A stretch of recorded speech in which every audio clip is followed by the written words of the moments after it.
chart, when you look at your patients, you know what eupnea is? It comes from the word euphoric. It means normal, quiet breathing. If a person has difficulty breathing, get it? That's called dyspnea. Always remember, folks, the prefix dys, think of dysfunction. Here's one that you never heard of. Orth apnea. A lot of people have it. Anyone know? It's difficulty breathing when you're flat on your back. Because look, when you're flat on your back, what happens to your lungs? They get flattened from gravity. It's harder to inflate. So what do you do with hospital patients most of the time? You ever notice almost all the beds are what? Slightly elevated. And what do they tell you to do to get a good night's sleep? Try to use 2 pillows. I just recently switched, Ronald. I don't sleep on my back. I sleep on my side, but I keep up a little bit, you know. My head is not perfectly flat. So orthopnea is difficulty breathing when you're on your back. Those are the 3 pathologies. Okay? Now, what's a cough?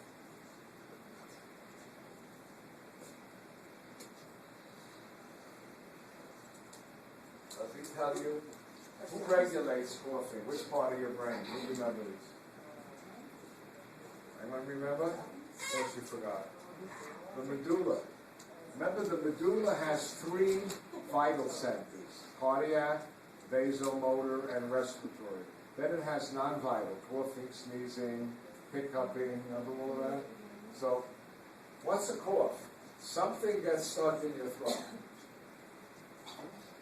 Their sensory neurons tell the medulla, something is stuck in my throat.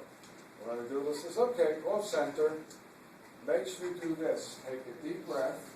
You don't realize it. You take a deep breath. Remember the little punching bag, the uvula? It tells the uvula to go up to block the nose.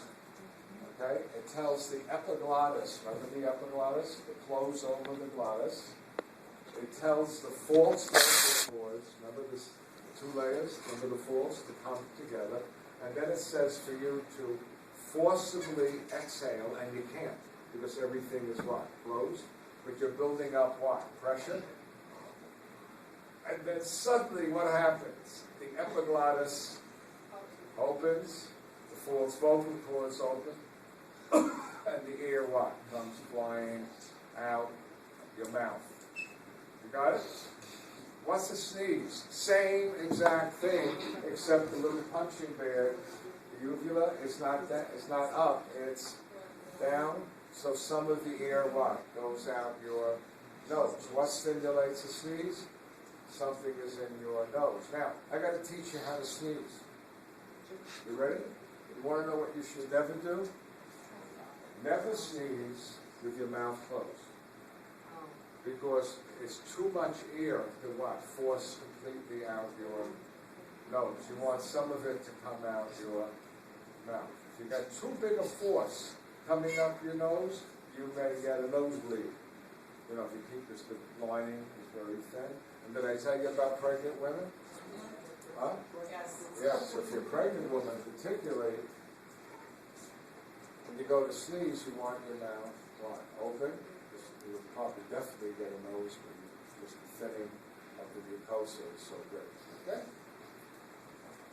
So you got a cough, you know what sneeze is.